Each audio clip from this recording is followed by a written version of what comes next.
बोलिए सियापति रामचंद्र की, पवन पुत्र हनुमान जी की। श्री भरत के वंश का वर्णन। श्री सुखदेव जी कहते हैं, परीक्षित भरत का पुत्र था सुमति। उसने ऋषभ देव जी के मार्ग का अनुसरण किया, इसलिए कलयुग में बहुत से पाखंडी आचार्य पुरुष अपनी दुष्ट दृष्टि से वेद विरुद्ध कल्पना करके उसे देवता मानेंगे। सुमति का पुत्र देवता जित, उसका देवदुम्न, उसका परमेष्टि तथा उसका प्रति होगा। इसने अन्य पुरुषों को आत्मविद्या का उपदेश कर स्वयं शुद्ध चित्त होकर श्री नारायण का साक्षात अनुभव किया। उसके प्रतिहर्ता आदि 3 पुत्र हुए। प्रतिहर्ता के अज तथा भूमा के उदगीत, उसका प्रस्ताव, उसका विभु, उसका पृथुमेण, उसका नक्त तथा उसका गय हुआ।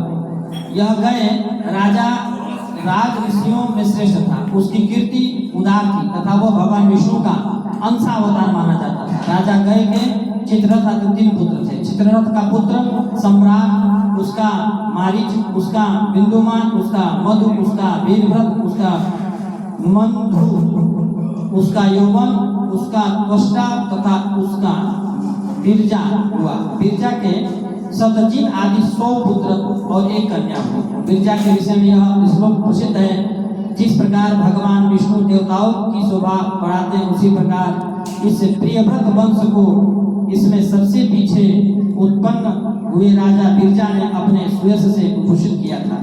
राजा परीक्षित के कहने पर श्री सुखदेव जी ने भुवन कोश के विस्तार का वर्णन किया। श्री सुखदेव जी कहते हैं, राजन, यह जम्बूद्वीप जिसमें हम रहते हैं, भूमंडल रूप कमल के कोश स्थानीय जो 7 द्वीप हैं, नाम जम्बू, पलक्ष, सालमली, कुश, क्रोच, शाक और पुष्कर। इसका विस्तार 1 लाख योजन है और यह कमल पत्र के समान गोलाकार है। इसमें 9000 योजन वाले 100 वर्ष हैं, जो इनकी सीमाओं का विभाग करने वाले 8 पर्वत से बटे हुए हैं। 9 वर्ष के नाम आग्निध्र के पुत्र के नाम से नाभि, किम पुरुष, हरिश्व, इलावृत, रम्यक, हरिण्यक, पुरु, भद्राश्व और केतुमान। नाभि के नाम से जो वर्ष है वही उसके पुत्र भरत के नाम से भारतवर्ष कहलाया। भारतवर्ष के अतिरिक्त पृथ्वी पर दूसरे भाग स्थूल नहीं है। जितने देश अथवा द्वीप उपलब्ध होते हैं वे सब भारतवर्ष के ही अंतर्गत है।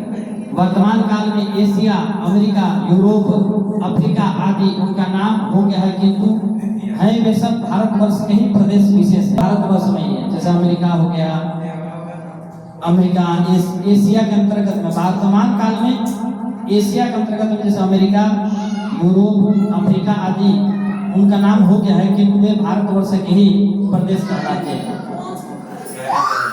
उनके नाम है 3, 2, 6, 7 में गिनाए गए। भारतवर्ष के 9 भाग हैं, इंद्रजीत, कसेरु, ताम्रपर्ण, नभस्तिमान, नागद्वीप, सौम्य, गंधर्व और वारुण तथा भारत द्वीप। इन सब वर्षों में भारतवर्ष ही कर्मभूमि है। शेष 8 वर्ष तो स्वर्गवासी पुरुषों के स्वर्ग भोगने से बचे हुए पुण्य के भोगने का स्थान है। वहाँ के देवतुल्य पुरुषों की गणना के अनुसार 10,000 वर्ष की आयु होती है। श्री सुखदेव जी कहते हैं, परीक्षित, जब राजा बलि की यज्ञशाला में साक्षात भगवान विष्णु ने त्रिलोकी को नापने के लिए अपना पैर फैलाया, तब उनके बाएं पैर के अंगूठे के नख से ब्रह्मांड का ऊपर भाग फट गया था।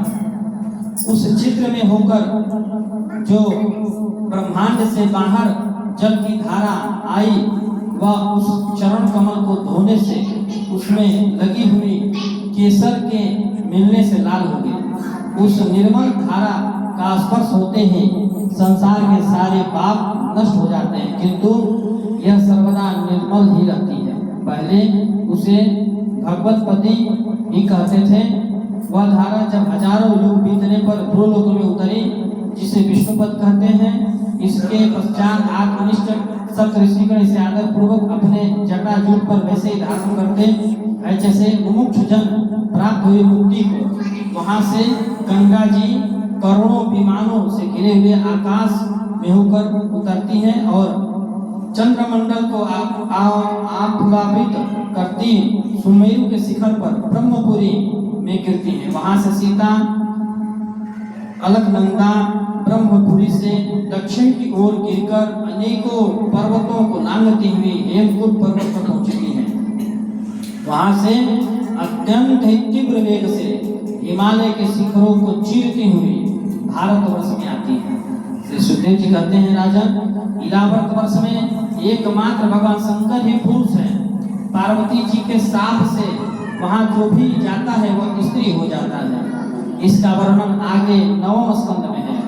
वह पार्वती एवं अनेकों दासियों से सेवित भगवान शंकर परम पुरुष परमात्मा की वासुदेव, प्रद्युम्न, अनिरुद्ध और संकर्षण संज्ञक चतुर्व्यूह मूर्तियों में से अपनी करुणा रूप संकर्षण नाम की तमह प्रधान चौथी मूर्ति का ध्यान स्थित मनोयोग विग्रह के रूप में मंथन चिंतन करते हैं। वह इस प्रकार है।